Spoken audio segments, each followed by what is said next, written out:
Hello everyone, আজ আমি আপনাদের সাথে শেয়ার করব কিভাবে বাড়িতে চটজলদি উপায়ে আপনারা লাল মিষ্টি দই বানিয়ে ফেলবেন। এখানে তাই আমি নিয়ে নিয়েছি আধা কিলোর একটা আমুলের দুধের প্যাকেট।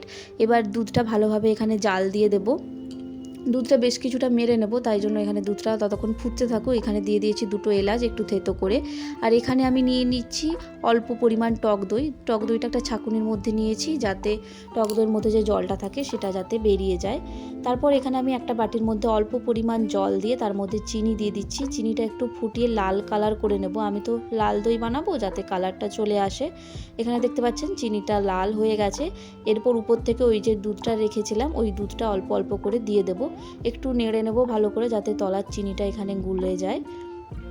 তারপর আবার অল্প পরিমাণে একটু চিনি দিয়ে দেবো, যাতে একটু মিষ্টি মিষ্টি লাগে দইটা। তারপর ভালোভাবে দুধটাকে আবার বেশ কিছুক্ষণ ফুটিয়ে নেব। ফোটানো হয়ে গেলে এখানে অল্প একটু ঠান্ডা করে নেব। হাতায় করে ভালোভাবে একটু নাড়তে হবে, যাতে না উপরে সর পড়ে যায়। তারপর দইটা ফেটিয়ে এই দুধের মধ্যে ভালোভাবে মিশিয়ে নেব। ভালোভাবে একটু মিশিয়ে নিতে হবে। তারপর এখানে দেখুন দুটো বাটির মধ্যে ঢেলে নিয়েছি দুধটা। তারপর একটু বেশ কিছুক্ষণ গরমের মধ্যে রেখে দিলেই তারপর বসে যাবে দইটা বসে যাবার পর আমি এটা এবার ফ্রিজে রেখে দিয়েছিলাম। তারপর এখন বের করে নিয়েছি। এই দেখুন খুব সুন্দরভাবে দইটা বসে গেছে। কালারটাও কিন্তু লাল দইয়ের মতোই এসেছে, খেতেও ভালো হয়েছে। আপনারাও বাড়িতে বানিয়ে ফেলুন। ভিডিওটা ভালো লাগলে একটা লাইক করে দেবেন।